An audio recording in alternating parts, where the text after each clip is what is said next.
Assalamualaikum warahmatullahi wabarakatuh. Salam sejahtera untuk kita semua dimanapun berada. Semoga selalu diberikan kesehatan, panjang umur, serta kemurahan rezeki. Teman-teman, jumpa lagi dengan saya masih di Alinasa Channel. Ya, pada kesempatan kali ini saya akan melakukan penanaman cabai ke lahan yang kemarin sudah saya lakukan pemupukan dasar. Sebenarnya ya, ini media tanamnya sebelum saya pasang mulsa ini sudah saya lakukan pemupukan dasar, yaitu dengan menggunakan pupuk granul dan juga kapur dolomit kemarin ya. Tapi waktu itu saya tidak sempat untuk bikin video karena saya sendirian dan terlalu repot saya ya, jadi tidak bisa mengambil video pas penaburan granul dan juga kapur dolomit itu ya. Tujuan saya memberikan kapur dolomit itu adalah menetralisir tingkat keasaman tanah dan juga memberikan pupuk granul sebagai pupuk dasar. Itu tujuannya untuk memberikan kesuburan yang cukup untuk tanaman, sehingga tanaman nanti ketika saya tanam sudah ada nutrisi yang akan diserapnya. Dan saat ini saya akan melakukan penanaman ya dengan jarak kemarin, jarak melebar itu 40 cm, jarak memanjang 70 cm, dan saya menggunakan mulsa yang berukuran 1 meter. Oke teman-teman, kita langsung akan melakukan penanaman ya. Nanti bagaimana tipsnya untuk penanaman itu saya akan perlihatkan di sini. Oke teman-teman ya, ini adalah lubangnya yang sudah saya lubangi ya. Yang sudah saya lubangi, ini yang sudah saya lubangi ya. Kita buatkan lubang seperti ini ya, seperti ini. Ini sudah saya berikan lubang dan nanti kita akan langsung tanam di sini ya. Dan ini adalah bibit cabenya. Kita buka saja polybagnya, kemudian langsung kita akan tanam ya. Hati-hati agar akarnya tidak putus, nanti akan stres ya. Dan sebelum bibitnya kita masukkan ya, jadi lubangnya ini kita berikan timbunan sedikit ya. Kita berikan timbunan sedikit, tujuannya ini agar tidak terlalu padat ya, agar tanahnya tidak terlalu padat, maka kita berikan timbunan sedikit ya, agar nanti bibitnya tidak stres. Setelah itu nanti kita masukkan saja seperti ini. Nah, dan kita tidak perlu melakukan pemadatan, tidak usah melakukan pemadatan, biar tidak stres bibitnya nanti. Kalau kita lakukan pemadatan di sekitarnya, nanti bibitnya akan stres karena akar-akar yang baru di sini kan terlihat akar baru ya. Kalau lihat di pot, di sini dipenuhi dengan akar yang baru. Ini akar baru, akar yang masih muda. Nanti kalau dilakukan pemadatan di sekeliling sini, ini akan mengalami stres karena tidak langsung bisa menyebar akarnya. Jadi tidak usah kita lakukan pemadatan ya, kita tanam saja, kita timbun dengan tanah yang halus saja. Oke, seperti ini. Memanfaatkan yang ada di dalam mulsa, pinggir-pinggirnya kita buat untuk menimbun yang ini. Ya, tidak usah dilakukan pemadatan ya teman-teman ya. Oke, satu sudah tertanam ya. Oke, kita sekarang menanam bibit yang kedua, sama saja ya. Kita lakukan sedikit penimbunan yang di bawah. Kita lakukan penimbunan sedikit,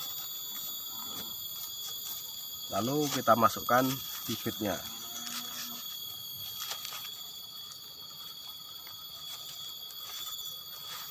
Tanpa pemadatan. Jadi tidak usah dipadatkan ya teman-teman ya. Kita cukup menimbun dengan tanah yang berada di dalam mulsa, yang berada di bagian atas. Tuh, ada rumputnya ya. Kita buang.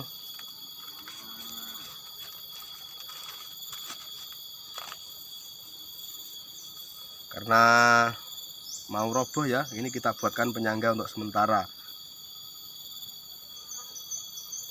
Teman-teman, proses penanaman sudah selesai ya, bisa kita lihat ya, sudah selesai ya. Jadi sebelumnya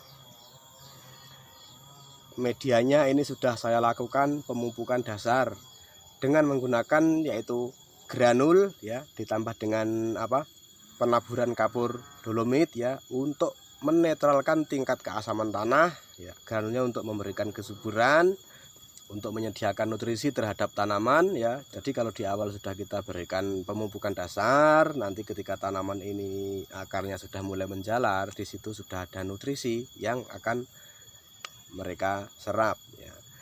Dan juga sudah kita lakukan pengendalian hama yaitu dengan menggunakan Glio kemarin ya. Saya tidak bisa mengambil videonya waktu itu ya, mohon maaf sekali, karena tadi saya katakan saya sendirian dan terlalu repot saya ya, jadi mohon maaf sekali tidak bisa mengambil video di saat penaburan granul, kapur dolomit dan juga Glionya. Dan di sini saya sering sekali mendapati pertanyaan-pertanyaan yang berada di kolom komentar, yaitu kalau pertanyaannya yaitu kalau sudah memakai pupuk organik NASA apakah perlu lagi dalam kita menggunakan pupuk NPK ya. Jadi kalau dikatakan perlu, semuanya adalah perlu ya. Jadi sesuai dengan kebutuhan tanaman tersebut ya. Kalau di awal tanam seperti ini memang kita membutuhkan NPK yang agak lebih ya. Sebenarnya di dalam pupuk organik NASA sendiri itu sudah tersedia dari unsur makronya. Ada kandungan NPK-nya ya, tapi kalau dirasa di situ kurang cukup ya kita perlulah untuk menambahkan NPK-nya lagi untuk memenuhi kebutuhan daripada tanaman. Karena apa? Tanaman ini ketika di masa vegetatif atau di masa pertumbuhan itu membutuhkan nutrien yang lebih banyak untuk percepatan pertumbuhannya. Jadi kalau dirasa NPK yang tersedia di dalam pupuk organik NASA itu masih kurang ya kita tambahkan lagi dengan NPK dari luar NASA. Di toko-toko pertanian banyak sekali kita bisa kombinasikan dengan pupuk organik NASA. Kalau kita berikan semuanya dari pupuk organiknya kita berikan, kemudian pupuk kimianya kita berikan, itu nanti akan menghasilkan hasil yang lebih optimal. Karena tanaman sebenarnya ini membutuhkan semuanya ya. Jadi kalau dibilang perlu itu memang semuanya adalah perlu ya. Di pupuk organik NASA itu memang sudah kandungannya lengkap, tapi di situ kita lihat lebih kecenderungannya di mana gitu. Jadi kalau dibilang perlu itu ya perlu ya, adanya pupuk yang dibuat itu karena dia diperlukan. Kelebihan pupuk organik NASA yaitu yang paling saya sukai adalah ada kandungan yang di situ bisa menetralkan sisa pemakaian kimia, yang di situ bisa menggemburkan tanah ya, membuat tanah yang sudah mengeras karena residu kimia ya, akhirnya tanahnya padat mengeras, di situ bisa mengumpulkan kembali. Jadi kelebihan yang paling saya sukai adalah di situ.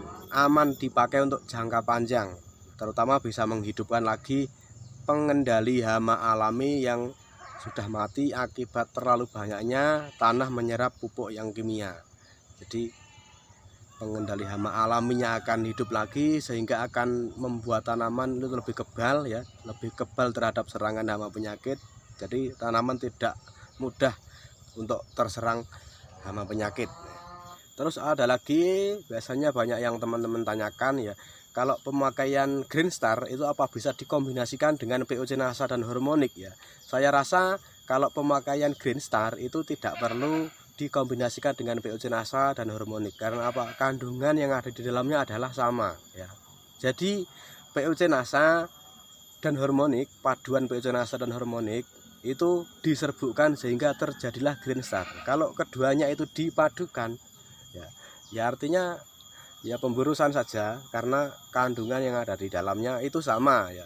Berbeda lagi kalau Super NASA dan POC NASA hormonik itu bisa kita padukan, tapi pemberiannya harus kita bedakan. Kalau Super NASA itu lebih baik pemberian dikocorkan di bawah tanaman, tapi kalau POC NASA dan hormonik itu lebih baik apabila kita semprotkan pada bagian daun dan batang. Namun demikian POC NASA dan hormonik bisa juga kita kocorkan di bawah tanaman. Tapi kalau saya merekomendasikan kepada teman-teman semuanya agar menggunakan POC NASA dan hormonik itu disemprotkan ke bagian batang dan daun saja, bukan dikocorkan.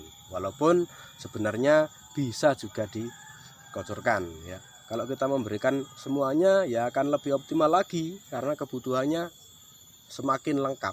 Kalau Super NASA itu lebih cenderung ke pembenahan tanah, yaitu yang pertama penetralisir apabila di dalam tanah ada zat-zat yang tidak diperlukan oleh tanaman ya, melarutkan residu kimia dan juga menetralkan tingkat keasaman tanah. Tapi kalau POC NASA dan hormonik di situ lebih cenderung ke pembentukan batang dan daun ya. Jadi walaupun sama-sama NASA di situ mempunyai kecenderungan masing-masing.